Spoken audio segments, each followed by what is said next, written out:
Hey everyone, here's a nice t-shirt saying love and fruits. And there seems to be a reasonably nice girl back there. But I just wanted to say that I honestly don't really care what people think of me, or girls for that matter either. I'm in a relationship and I'm committed to this relationship as long as it's good, and they're committed too. Obviously a relationship has to be a two-way system and you can't take a whole lot of bad vibes, but as long as people are doing the work, which my beautiful beloved partner is, I'm also doing the work which myself, the beautiful beloved me, there is also. So relationships are about a two-way system of putting in the effort. Love is unconditional, but relationships are conditional. Just like you don't just get into a relationship with absolutely anybody, it just proves the conditionality of it. It's like contractual to a certain degree. It's like give and take. It's about showing up for each other in real life and making a positive difference and working on things. But yeah, in this video I kind of just wanted to say, like in the past I used to be self-conscious about being slim. I'm fairly slim, you know. And my granddad ate a totally different diet than me, but he's the same, super slim, even slimmer. Or more or less the same anyway. I hear from my mum that he was slimmer, but I was more muscly and toned. But what I want to say is, like, girl or no girl, person no person, you know, whatever, like some sort of like cool figure or some popular person or not, like manager or like whatever, somebody in who has a high position. It doesn't make any difference to me, you know, how my hair looks like to you now. It doesn't make any difference to me. Like, in the most positive way possible, I don't care what you think of me. You know, I don't care what any lady thinks of me. I don't care what anyone thinks of me, be it good looking or not. And I don't care how I look. Like, I love myself fully, and I take tremendously good care of myself from what I'm able. I really show up deeply to myself with my holistic self-care practices and self-love practices, health practices, mental and emotional practices, spiritual well-being and spiritual practices. But I'm not a slave to what other people like think of me, and it feels so good to be free. I'm my own person and I'm confident and stand true to myself. I'm not looking for anyone's approval, and I'm not trying to impress anybody. I've nothing to defend, nor am I desperately or needily looking for attention either. So I'll just do what I feel like with integrity, and I'm free. I can joke and goof around and be silly, or I can be sometimes serious. I'm not predictable, and I'm not trying to like show up to be this type of person who's always the same way. Like, my mood changes and fluctuates, as does my energy levels, as does the way I may be creative or not creative, fun or not fun, and wise or not wise, being correct or making a mistake, student or learning or teaching. Like, it's cool, like, I'm free. I'm a bit like a bird and a little bit like a child. Obviously I still have some like ego and conditioning and mental habits, definitely mental habits. That's probably the biggest one. I wouldn't say my ego's as much as like my pain body as much as my mental habits. Because one thing we inherit is definitely thinking habits, and that includes, as part of what thinking is, then it also includes perception habits of how we perceive things, think things are, or how somebody is, and our attitude, how we define a situation or a person or behavior in others or even ourselves. So these are like inherited from our culture.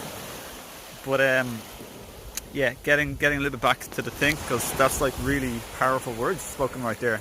So important to be clear on them. It's important to be clear and know who you are and love who you are and accept yourself the way you are.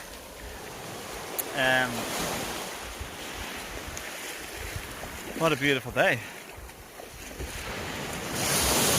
Let me just see if I can flip this. It seems like I can. That's so awesome. Live video flipping. Kick ass. So yeah,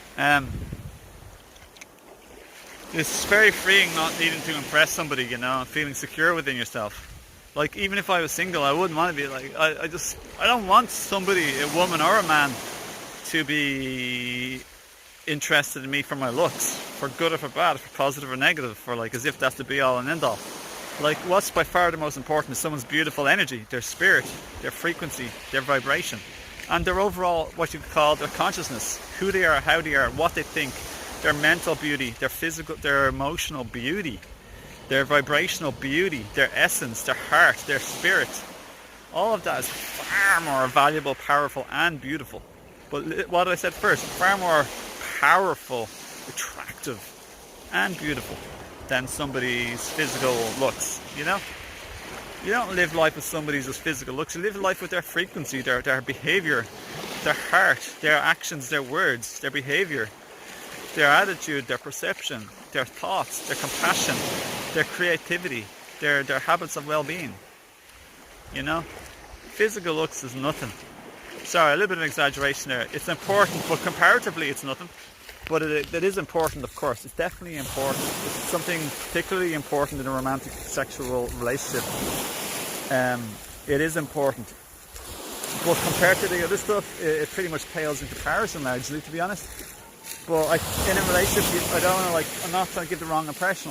You want to be attracted to your partner, for sure, in my opinion. But it's good to get the whole package and get things straight too. You don't want to be distracted by physical looks to the loss of what could be, you know. But that's a learning process, and you know, we as souls we come to life and we learn in relationships, an enormous amount about ourselves and others. So you know, it's to be expected for the most part to get into a relationship where potentially, especially when you're younger, it's maybe more dominated because of physical attraction, and that's okay. And I've done that. I've done that over and over. 39 years young, but I'm just saying now that I'm 39, I'm learning and I've learned, and I just want to share with you what I've learned. So it's all good. Things happen, you know, the shit hits the fan in life, mistakes happen, but every mistake is really an opportunity to learn, and we do learn, whether or not we want to or not, or we're trying to or not. We do learn so much by having any experience whatsoever, which I've talked about deeper on in other videos. But I'm going to go back to my book because I'm just taking a break. I'm actually working on my book, my second new book actually I'm working on, and I'm loving it. And I just thought I'd create a little video just to break it up a little bit, because I saw a girl looks pretty, would generally typically I'd say she looked from afar, she looks pretty nice. Well, I don't care, it doesn't make any difference to me, I just couldn't be bothered about that. The amount of madness you can get into by getting into a relationship with what could be called the wrong person. It's the right spiritual person for you to learn, but it can be a little bit of madness. But age 39, I want more peace, harmony, love and connection and bliss, more stability and more awesomeness. So just knowing this type of stuff can help you. So yeah, I'm going to go now, I guess, get back to my book. But such a beautiful day, and I hope you're having a beautiful, lovely day wherever you are. So nice to be alive, and lovely to have technology to be able to make videos, and it's fun having a live Facebook video. Let me just twist this around again. So yeah, have a lovely day, my friends. Lots of love, and wishing you a sweet life. Lots of love, and talk to you again.